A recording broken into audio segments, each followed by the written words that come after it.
This is Newsroom. Hello and welcome from Johannesburg here in South Africa. I'm Evan Jansen. The show, of course, live broadcast from our studios here in Auckland Park. We're also streaming live on YouTube right now with the entire show available on demand on our YouTube channel. Now, we are coming towards the end of what's been an exciting year.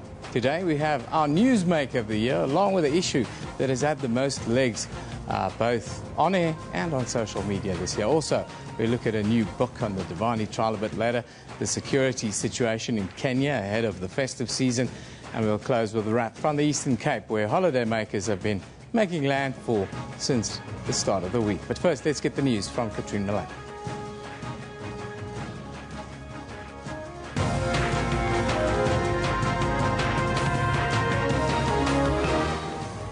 Well, hello and welcome to Newsroom. I'm Katrine Milan, and let's just take a look at the top stories this morning.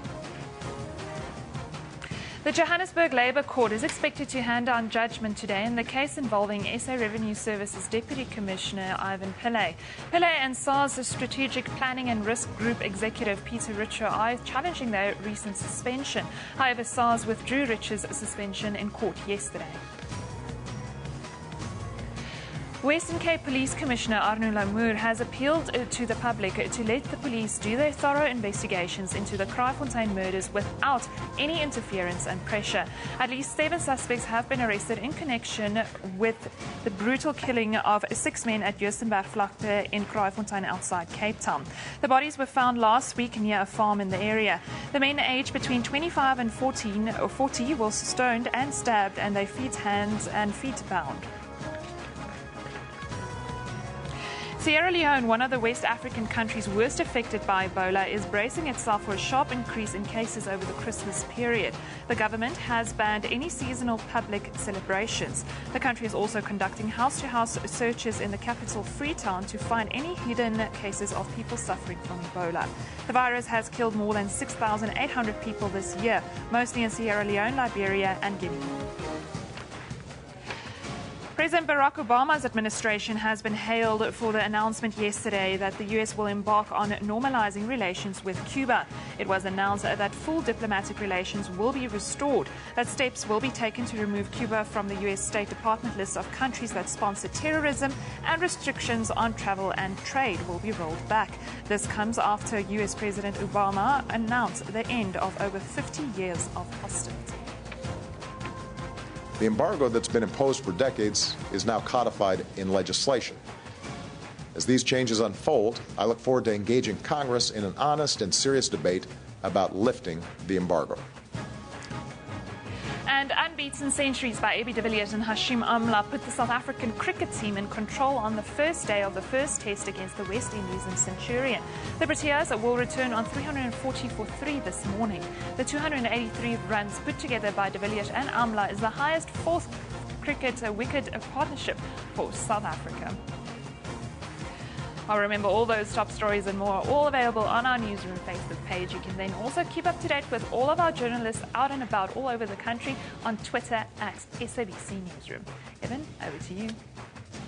Thank you very much, Katrine. Now, today, we look back at surely our biggest interview of the year. An interview, well, rather a debate we ourselves didn't even expect. Early August, we were approached by a group called the Concerned Youth of South Africa. They wanted a platform and a right to reply to an interview we did with a lobby group called Below the Line about the legalization of cannabis in South Africa. We were joined by William Wallace from Below the Line, he's here once again today, and a passionate young lady, Mamazane Mapanga, from the Concerned Young People of South Africa.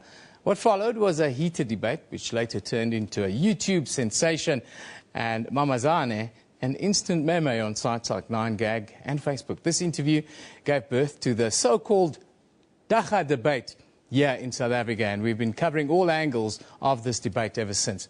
Well, as I said, we've invited Mamazane and William back to the show today. Very good morning, guys. Lovely to have you with us. Lovely to have you too. Thank you. Thank you very much. I have to start with you, Mamazane. You've got quite a following out on social media now. You know, people talk about you a lot. Are you aware of the impact your appearance on the show has had with regards to the Dagga debate, as we call it now, here in South Africa? Yes. Yes, I read many comments. I saw myself once again, so I am aware. You are aware that people went on and made some memories, like the one we see here. There's a couple on 9gag. Did that bother you at all, that people would say some things that they've said? You know what they said to me, it was actually like a crown. I must say it really, really encouraged me and made me to really press on and say no to the legalization of marijuana. William, that's the position now. You've been sort of synonymous with this debate and synonymous in a way with Mamazani, because you guys had that now infamous debate. How do you view it now, almost six months later? Very much a positive thing, Evan. I think Ms. Mapanga showed us how absurd prohibition is and not legalizing. The discussion really did dissolve, but it was very entertaining, and I think it's opened a lot of people's eyes. So even though Ms. Mapanga is still against it, I think it brings the conversation to the forefront for both you and the viewers at home. Now, Mamazani, you know, after our initial discussion, lots of different guests have come to the studio to give us their views. One of the first that came out after your interview was an interview with Peter Yucca from the Central Drug Authority and also Andre Duplessis from the Cannabis Working Group. Let's just have a look at what some of their views are, and then you can maybe comment on how you feel about that. I've said to you, we are developing our own research documentation and trying to find money to do the research. Correct. I also did say we will take into account international evidence that is available. Okay. Andre? Evan, could I just deal with this dangerous claim? Something that's very clear is that cannabis is non-toxic. There is no death that has been caused by cannabis, and the Central Drug Authority is going to be hard-pressed to show that the drug itself is toxic. The claim that cannabis is dangerous and may lead people to some form of psychological problems, the evidence based on that shows that less than 1% of the people that use cannabis may develop some form of psychological problem, and as such this psychological problem was probably underlying before their cannabis use. Now your view has been cannabis makes people crazy, it turns them into violent criminals. There's an alternative view to what you came up with. How do you view that now? Okay, well, according to some studies that were conducted by Glenn Hartson of the National Institute Drug Abuse, he stated on the 10th of July 2003 that to take marijuana is like taking a chemical shortcut into one's brain, pleasure center. It is not like riding or jumping out of an aeroplane. This is really adding chemicals to your brain, not inducing a normal sensation. But sugar does the same thing, and that's the thing that we spoke about 5 months ago, and still the whole world's addicted to sugar. But before you answer that, William, how do you view that? I think it paints a picture of what the overall problem is. I don't think it's that that people have, such as Ms. Mapanga, have a problem with dacha. I think they have a problem with people feeling pleasure. And I think that's a discussion for another day. But that seems to be at the heart of it. But if we do look at, and it's very tough in South Africa to look for statistics in this nature, but if we look at the UK, in the last 30 years, cannabis use has doubled. In the last 30 years, schizophrenia has nearly halved. There's been no relationship between cannabis and nuttiness. And mental illness. And that's what I want you to look at, another clip, because straight after the Central Drug Authority, we brought in a clinical psychologist to talk to us about that chemical imbalance that you say it causes in the brain. And this is what the clinical psychologist had to say. Schizophrenia has a genetic component, so people born with a genetic predisposition to schizophrenia and who abuse drugs like cannabis or even alcohol, they are more likely to have a psychotic episode. So it's a biological factor interacting with an environmental factor that causes people with this genetic predisposition to become mentally ill. It's not to say that cannabis itself will cause that, and the reason I say that is because since the 1960s, cannabis use has been rising incrementally in the world. Personally, I blame the Beatles and Bob Dylan for that. But we don't see a corresponding rise in the rates of schizophrenia as we see with the increased rates of cannabis, which says that if A causes B, when A increases, B should increase. We don't see that. Yeah. That's a medical professional that says it doesn't cause that, what it claimed to. What do you say to the medical professional? Okay, just to answer that, well, according to the National You've come prepared today. Narcotics Control Board, there is no medicinal use for dagga recognized in any country, and there is no scientific evidence. No, that's not true. That the dagga, as such, has any medicinal purposes that has not been substituted by safer drugs. But it's being used almost globally. William, just answer the question before I talk to you about your research. Now, I think this is a large problem we face with prohibition, that you can throw any absurd claim out there. We know that cannabis has been patented medicinally in the US by the US government since the 70s. We know it's been used for 5,000 years as medicine, food, fiber. We know that half of the US recognizes dagga as a medical actual component, and we know that there are now pharmaceutical products registered in the UK, for example, Sativex by GW Pharmaceutical, which is a dagga tincture. It's not a pill, it's not a silver bullet, it's not synthetic, it's actual dagga grown in a government-condoned lab and sold to the people as medicine. Not some dodgy under-the-table banky. We are talking physical pharmaceutical companies now making it as medicine. Okay, well, I'm glad you've mentioned that country. Although dagga is illegal in the US, as you've said, but California became the first state to decriminalize the use of dagga for the so-called medicinal purposes back in 1996. But now about 175 California cities and 20 countries have already banned retail pot shops. Why? Because dagga is harmful. In one of the most recent bans in Los Angeles, moved to close about 900 dagga dispensaries, citing a major president, saying many cities have struggled to medical marijuana ordinances, but none has a bigger problem like Los Angeles.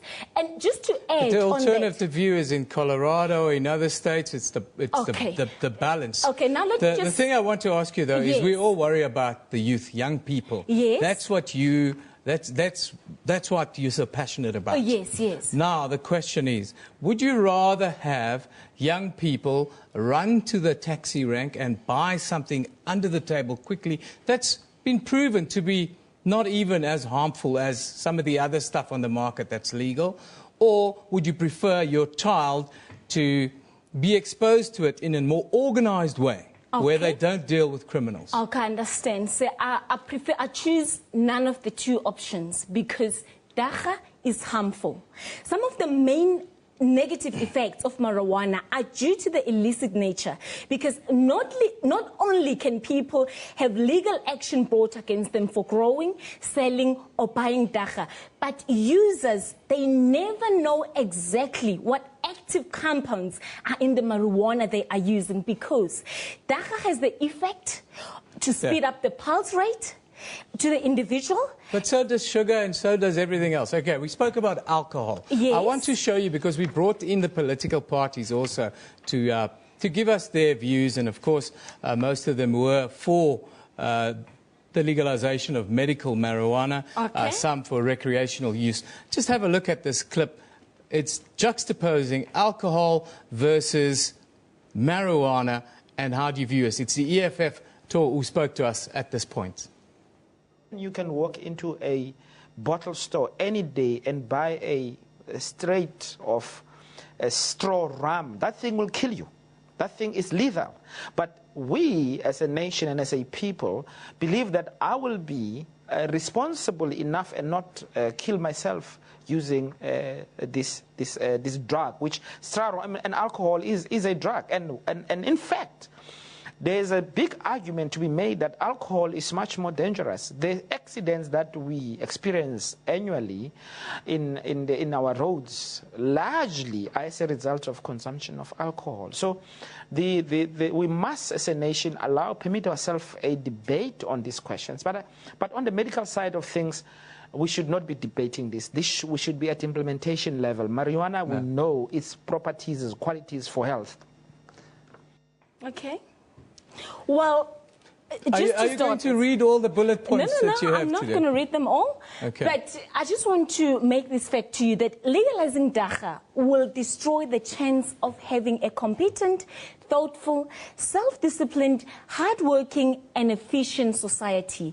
But there is no need to bring tobacco or alcohol into the debate. We are focused on the dacha issue. No, it's all part of the same thing. Well, it's all part of using stimulants in the end, which is part of what we do. Okay. Sugar is a stimulant, so is nicotine, and so is marijuana. Let's be honest about it. But we can't police people and tell people, oh, you can have sugar, you can have cigarettes, you can have alcohol, but you can't have X, Y, Z. And then there's the medical argument also behind it. Okay, well, but as I said at the beginning, there are also harmful substances, as you said, sugar, tobacco, and alcohol. And as concerned young people of South Africa, we would prefer that all those substances are removed to the society as well, because all of them are also harmful. Even sugar? Depends how you use it. You said you love it in your tea the last time I remember. William, how do you view this? You know, Ms. Mapanga's had her way for a century. Dacha has been illegal for a century now. You've had your way. We do not live in a society that is alcohol-free, sin-free, tobacco-free, dacha-free. We need to look at the situation realistic rather than altruistically. There is no button that we can push that immediately takes these substances out of society. What we need to look at is whether arresting someone and ruining their life and the society around them is the answer for smoking a joint. That is not the answer. You've had it for 100 years of prohibition, and we are literally at record levels of use. So you've had your way. You've had your way for 100 years. We know it doesn't work. Yes, dacha is not a harmless thing, but it is less harmful than tobacco and alcohol. And I think if we're going to be fair in society, let's throw everyone in jail then. To realistically arrest every cannabis user as it stands today, we will need to build 17 prisons a day forever. That is the only answer to getting dacha off the face of the earth. And then people can go to prison where dacha is one of the biggest contraband smuggled in. So I fail to see how the solution is putting cuffs on someone and ruining their life forever with a criminal record just for smoking a joint, whether they're 15 years old or 50 years old. But I just want to say, you know, actually one of the most ridiculous or stupid point that has been mentioned is like comparing South Africa to other countries. You know, approximately there are about 190 countries, you know, in the world. And you've just mentioned US. Maybe there are 2 or 3 that have legalized marijuana for the medicinal purposes. But as I've mentioned, look at what is happening in California. All the coffee shops that have been closed down. Look at what is happening in Colorado. The high rate of accidents due to the dacha users, and also most of the these are not facts. Well, most of the most people that were admitted into hospitals due to the dacha that they've been using. So just to conclude this is not a fact. William, just respond to this. Just to conclude that, it's just to say that dacha is harmful. I think we need to get Ms. Mapanga's view of the US correct. More than half the states in the US allow medical marijuana. Yeah. There are now 4 states, not the 2 last year, there are now 4 states that have legalized recreational marijuana. The District of Washington, which is literally where the White House in America is. So in the White House's backyard, it has now been legalized recreationally. You bring up California. California has had medical marijuana for nearly 20 years, and they have just voted 59% in favor of recreational. Yes, there are growing pains with industries that are a bottleneck for cannabis consumers. They are dealing with a global demand for cannabis. If we were to wipe the slate clean and start over with every country being allowed to make its own rules, we would not see those problems of bottlenecks such as Amsterdam and California. But let's look at Amsterdam, for example. Amsterdam's crime rates are so low, and remember, dacha is legal there, that they have started renting out their prison space to their neighboring countries, whereas South Africa is the highest-ranked prison population in Africa, 9th in the world. We arrest 165,000 drug users a year, of which only 1% get convicted. Your solution is not on. Final remark belongs to you. How do you respond to that? The prisons in Holland are empty. They have to rent it out. Okay, well, but just to answer you on that which you said about California, one of the generals said that clearly. Which general? In this place in California, okay? His name is Vladega. That is his name.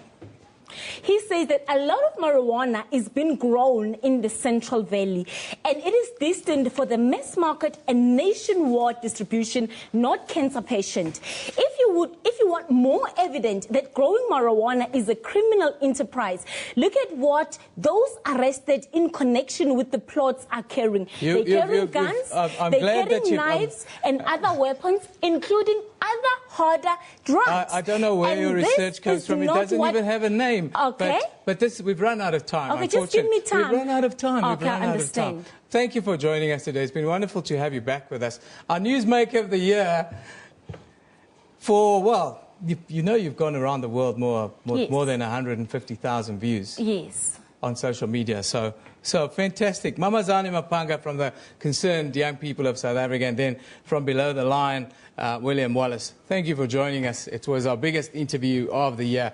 If you've missed it, you should go and have a look at it. Hashtag Dagga Debate on all social media channels is where you'll find it. And we'll put today's interview there as well. But let's have a look at some of your views. What are you saying on this topic? It's a topic that we've been talking about for the last couple of months.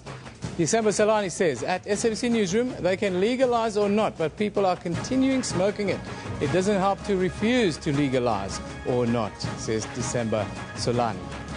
Matt Haddon says, why is it called pot in the USA and why is it called Dagga? Yeah, Dagga sounds like an STD caught from a hooker with dementia in Amsterdam. Well, obviously not a South African fellow. Barembato says, legalize it, man. Hashtag Dagga. Fields of Green says, join the queue, stop the Dagga prosecutions pending the outcome of the Dagga couple hearing. Been busted, get a stay in prosecution. Well, those are some of the views. Finally, our Dagga debate for 2014 has come to an end.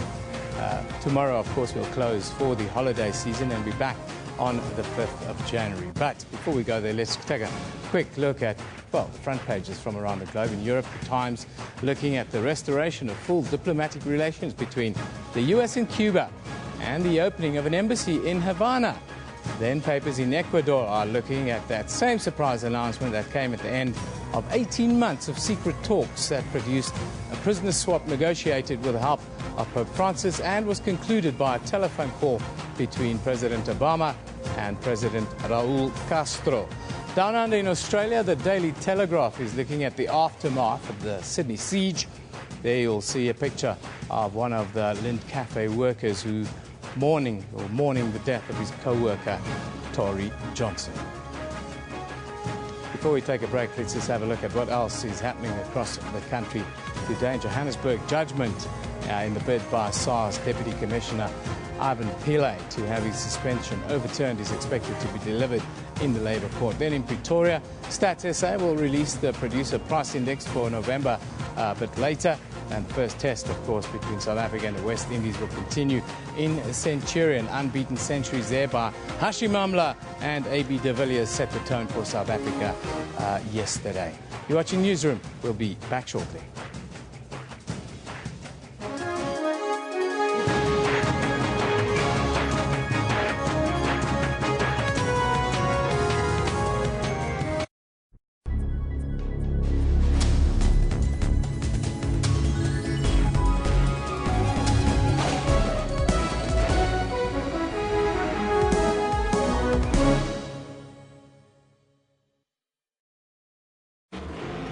Enjoy your PlayStation 4 games on your smartphone with PS4 Remote Play.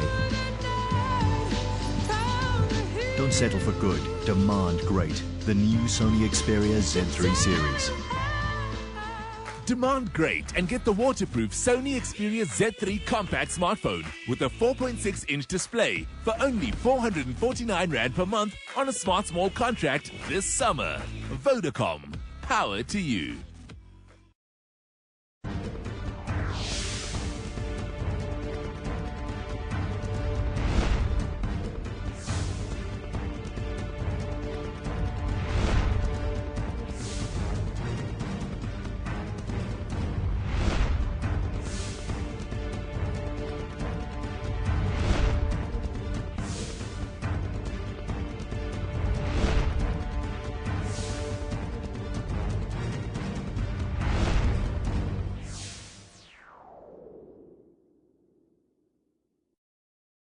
Nkandla falls apart. Nyana, your views on this headline today? I think it's a bit of a disappointment that after so much money was spent on making sure that that the president is secure, such things can happen. We are not having a non-security installation here. This is a security fence which was built with millions falling apart. Nkandla represents a cesspit of corruption. It was to be expected that you have such occurrences. What has corruption got to do with cows grazing? A fence. Across a fence. They have started recruiting some members out in Cape Town, up to 109 members. George, your views? First of all, it creates a sense of not being safe. The very fact that they exist amongst us can easily make us to be a target of all sorts of attacks. The people who are looking for ISIS might be coming to South Africa. Watch Media Monitor with me, Alicia Jali, Sundays at 9 a.m. only on the SABC News channel. A gloomy Christmas for many South Africans whose jobs are on a knife's edge. But the concern this time around is that there's certainly a spike and all sectors of the economy face risk. Solidarity is involved in 45 different retrenchment exercises, and it cuts across all sectors. While most retrenchments are expected in the mining and manufacturing sectors, analysts say the public sector will not escape. So people are now sitting on their hands because the future is very uncertain. Primetime News, daily at 6 p.m. on SABC News.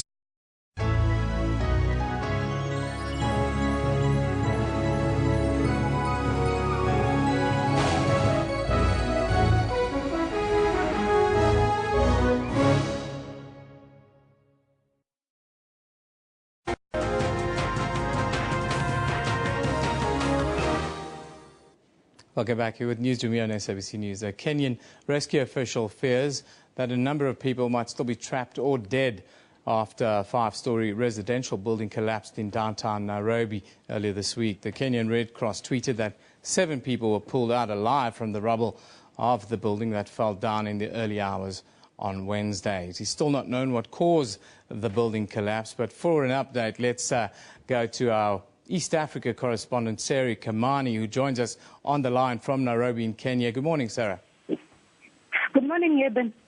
Sarah, just give us the latest update on the collapse of that building in downtown Nairobi and how it's playing out in Kenyan politics at the moment. Well, what is happening right now is that rescue and operations are still ongoing. We understand that the death toll from that collapsed building has now risen to 4 people. The Kenya Red Cross saying that it will continue the operations, which, however, it insists have been hampered by lack of equipment and personnel who are well trained to deal with such kind of an emergency.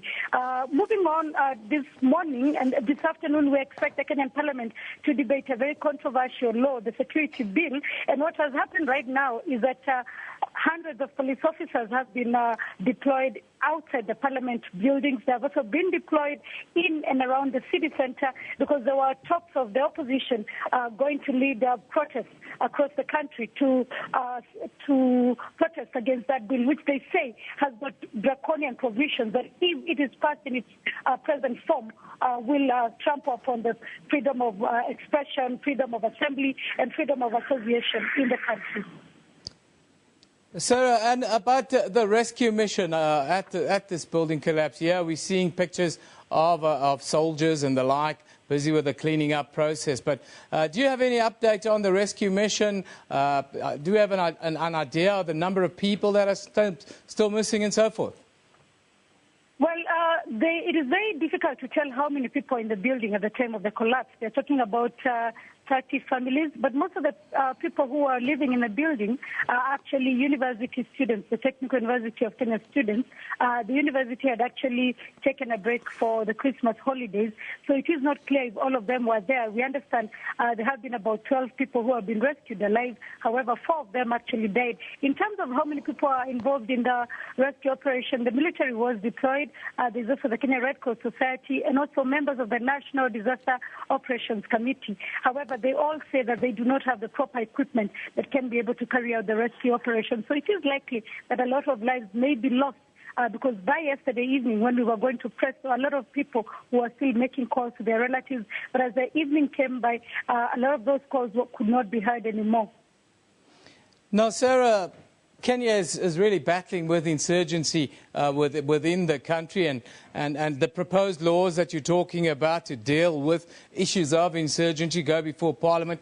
A lot of NGOs and, of course, the opposition, as you said earlier, are critical of the proposed changes. How has it been viewed by the public, and what is the expectation then from the legislature today? Well, there's a lot of division even among members of the public because it depends on what political divide you are on. Most of those who supported the President Kenyatta's Jubilee government saying that the laws are proper and coming hot on the heels of a lot of Kenyans asking President Kenyatta to act. Then they said that these laws are sufficient and will be able to provide the needed security. But a lot of people from the opposition and the civil society say they will be going against Kenya's new constitution, 4-year-old constitution, which is very forward-looking and has a very strong Bill of Rights. But now they feel if these laws pass, which of course increase things like a terror suspect can now be detained for up to 360 days without trial. They can be held incommunicado. Members of the press will have to be responsible in terms of the pictures that they put out on air. If it is victims of terror, they have to ask permission from the police. So the media, the civil society, and the opposition feel these laws will be taking the country back. But President Kenyatta insists that these laws are proper, and unless you're a terrorist yourself, then you have nothing to fear.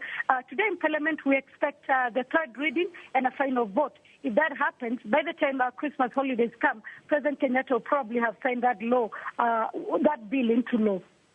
And how is Kenya then preparing to deal with any threat of insurgency to, all citizens really over the next couple of weeks as we head into the festive period? It looks like President Kenyatta's administration is betting on this law first to be able to hold suspects of terror, because what happens now is that it is just like any other crime, even terror suspects, the crime is available. But if this law goes through, then they will be able to be held longer. The police officers don't have to ask for a judicial warrant to search. But what has happened also is that if you move into the city center, most of the times now you will find armed police officers, armed prison officers, all of them out on the streets patrolling.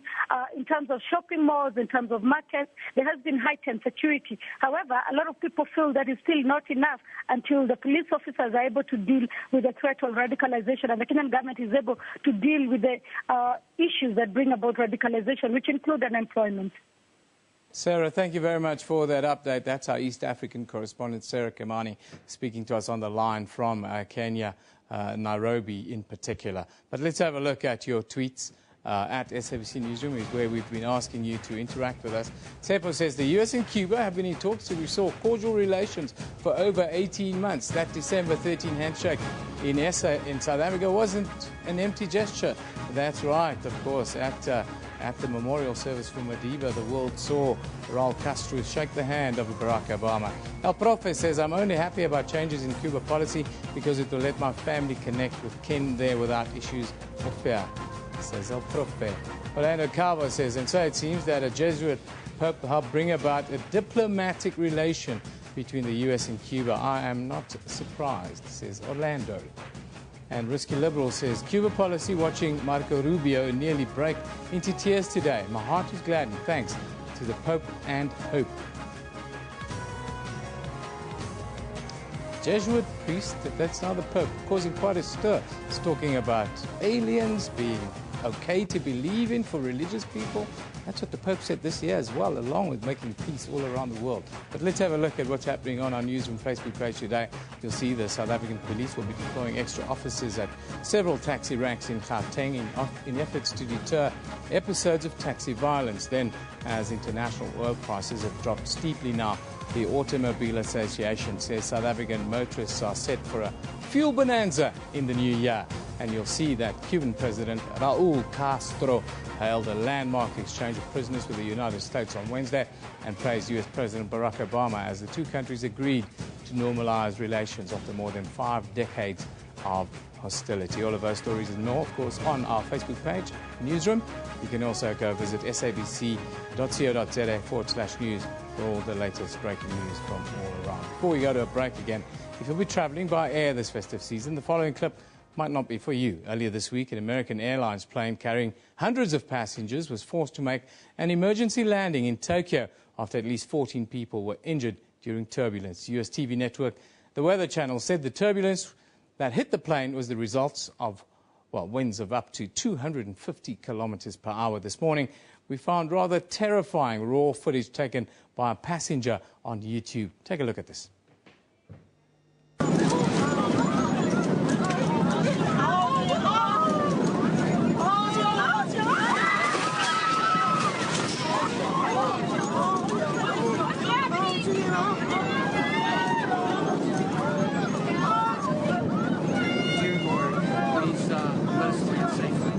Terrifying, to say the least. I hope none of us would have to go through such an ordeal over the festive period. Yes, keep our travels safe. You're watching Newsroom. We'll be back after a short break.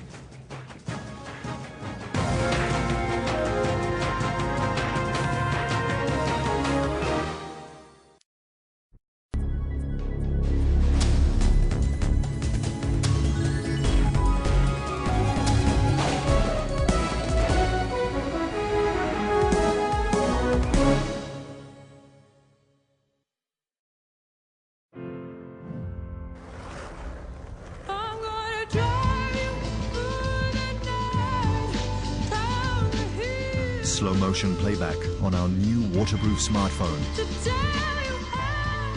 Don't settle for good, demand great. The new Sony Xperia Z3 series. Get the new Sony Xperia Z3 Compact on a My MTN Choice 100 contract for only $399 and get a free 12-month music streaming subscription.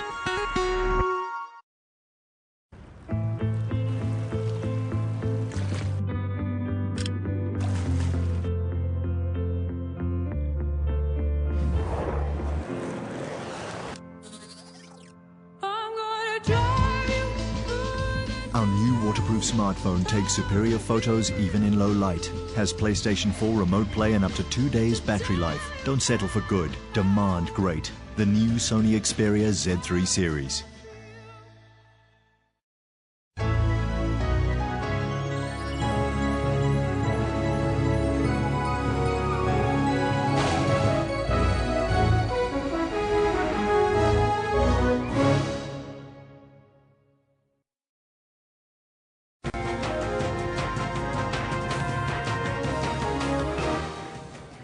Well, hello and welcome back here with Newsroom on SABC News. Let's just take a look at the top stories this morning. The Johannesburg Labour Court is expected to hand down judgment today in the case involving SA Revenue Services Deputy Commissioner Ivan Pillay. Pillay and SARS Strategic Planning and Risk Group Executive Peter Richer are challenging their recent suspension. However, SARS withdrew Richer's suspension in court yesterday. Western Cape Police Commissioner Arno Lamour has appealed to the public to let the police do their thorough investigations into the Kraaifontein murders without any interference and pressure. At least 7 suspects have been arrested in connection with the brutal murders of 6 men at Joostenberg Vlakte in Kraaifontein outside Cape Town. The bodies were found last week near a farm in the area. The men aged between 25 and 40 were stoned and stabbed in their hands and feet were bound. Moving to Africa, Sierra Leone, one of the West African countries worst affected by Ebola, is bracing itself for a sharp increase in cases over the Christmas period. The government has banned any seasonal public celebrations. The country is also conducting house-to-house searches in the capital Freetown to find any hidden cases of people suffering from Ebola. The virus has killed more than 6,800 people this year, mostly in Sierra Leone, Liberia and Guinea. Remember, all those top stories and more are all available on our Newsroom Facebook page. You can also keep up to date and follow us on Twitter at SABC Newsroom. Evan, back to you. Thank you, Katrin. Now, from the day Annie Devani was murdered in Gugulethu to the day murder-accused Srin Devani walked out of the Western Cape High Court a free man, the story around the Devani murder trial ignited firestorms of outrage across the world. In Bitter Dawn, British freelance journalist Dan Newling reveals some worrying truths about the crime and looks at how news consumers respond to stories where boundaries between right and wrong become a little bit blurred. Now, Dan Newling joins us today from Cape Town. Very good morning, Dan. Thank you for joining us. Morning. Your book was written well before the outcome of the trial. Just give us your thoughts now that the process is done. Well, my overwhelming thought and feeling was one of enormous relief, Eben. I've been working on this story for a long, long time, for 4 years, in fact. And I was just very, very pleased that it's all over, to be honest. Your book is described to be a closer examination of the crime of the case with some uncomfortable truths. What are these truths that you refer to? Well, you'll have to read it to find out. But look, the story of the terrible death of Annie Devani is obviously a tragic story for her and for her family. But also, it, in my view, goes wider than just being a story about one particular incident. There are all kinds of very, very interesting things, I think, about this case from which one can learn a great deal about South Africa. And one of those topics might be police problems in the policing system here. Another one might be the way the courts work, and also I think the way and this is a global issue, the way in which the media has reported this story. You touched on it. What's your opinion? This year, the South African justice system came under the spotlight with Oscar and then with Devani. Do we need to be worried in South Africa as to how justice is meted out? We have an issue here where it's called checkbook justice, that there's justice for the rich, but not for the poorer people in this country. As an international visitor and journalist, how do you view us? Well, I've lived here for 4 years, so I think I'm obviously from Britain, but I consider myself to be at home here in South Africa. I view the justice system very positively. I think that your courts, especially your higher courts, the South African higher courts, do an excellent job. They've got a lot of pressure on them. Let's not forget that. I mean, no one, even the most anyone looking at the crime stats through the most rose-tinted of glasses, would deny that there is a lot of work for the courts to do. And look, it's obviously a problem that some people, poorer South Africans, don't have access to the same kind of legal representation that the more wealthy South Africans do. But that's a problem in lots and lots of countries. I don't think the justice issue, the courts, is the real issue for South Africans and South African politicians to grasp. I think the problem is before stuff gets to court. I think one has to look at the way the prosecution services operate and also the way the police operate and ask questions around that. And in this case, I think that I don't think it's controversial to say that the NPA and the Hawks police have questions to answer after this case. Look, it was 4 years they had to build a case against Srin Devani. What happened? It gets to court and it's thrown out before he has to make a case in his defence. That might lead some people to think, hold on a sec, did the prosecutors do their job properly in this case? What is the most sensational or outstanding moment that you can recall during this entire period? In South Africa, you mean, the most sensational incident on this particular story? Yes. In this story, look, at the very beginning of this case, there's a taxi driver who admitted 3 weeks after the incident occurred that he committed the murder at the say-so of this British honeymooner, Shreen Dhawani. And he did so in court 3 weeks after the incident, and he did so as part of a plea bargain being a means by which he profited in terms of reduced sentence in return for his confession. Yeah. That court hearing lasted 42 minutes. I was astonished as I sat there in court and listened to this driver telling his story, a story that 4 years later would be revealed to be completely untrue by a judge in the Dhawani trial. And I thought to myself, 42 minutes to check this guy's story. It doesn't ring true for me. And I must say that as I sat in court that day, I sat back and thought, what is going on here? Yeah. That was a shocking incident, a shocking occasion. And that was really the start of my fascination with this story. From there, I got delved deep into the way this story ran, and the way this incident occurred, and the political context in which it occurred, and that was the result. And the book is the result. Thank you very much for joining us. The book is available right now. It's called Bitter Dawn. That is, of course, the author Dan Newling, who wrote the book about surrounding the murder of Annie Dhawani rather than the trial. Finally, it's almost the end of 2014, which has been an eventful year, especially on the news front. Oscar Pistorius' murder trial dominated the national election in May, and the list really goes on and on what went on this year. Now, our reporter in Port Elizabeth, Janine Lee, is in studio to keep us up to date with news, especially from the Eastern Cape, as she always does. Very good morning to you, Janine. Thank you for waiting for us. It's a pleasure. Anytime. Only for you. Janine, I see behind you got a lovely picture there of Riva, that beautiful picture that I think everybody will remember. It was really the most sensational bit coming out of the Eastern Cape was Riva's story, wasn't it? Wow, what a story, Eben, as you said. It's actually a story that this province and the Port Elizabeth office has actually been covering. Come February will be 2 years.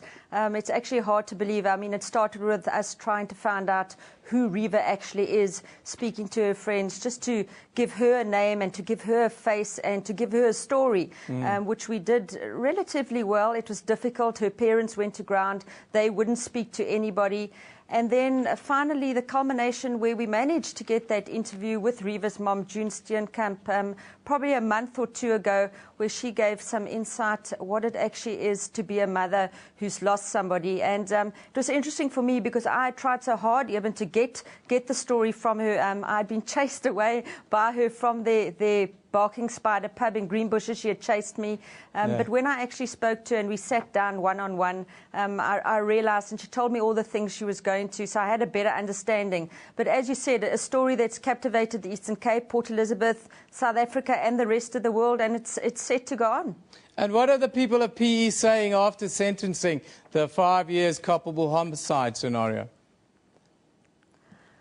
You know, judge and jury, and they're out. And, you know, it's layman's law, and everyone feels that Oscar didn't get a harsh enough sentence. They feel it should have been more. Many people have spoken about, I think you alluded to it earlier this morning, that if you've got money, you can get off, that kind of thing. But we all know that, you know, looking at the criminal justice system and looking at law, it's really easy to sit in your lounge or sit in an office and watch live streaming and be able to judge. And, you know, we're all experts at law where we feel. So people felt that, but we know when the law is looked in the correct way, things play out very differently. And now with the appeal process that is pending, or the outcome of that appeal, people look, interest in the case has waned somewhat. It's sort of on the back burner, but no doubt, Urban, once the appeal, the judgment in that comes out, I think the interest is going to peak again, and it's a story that will be on many newsroom diaries for still months and months to come. No doubt. No doubt that's the case. Janine, we're running out of time. You've got about 45 seconds to tell us about the election. I saw you run a picture there behind you about election 2014. Just tell us the Eastern Cape story quick. Yeah, you know, we went from the death of Nelson Mandela straight into 2014 elections.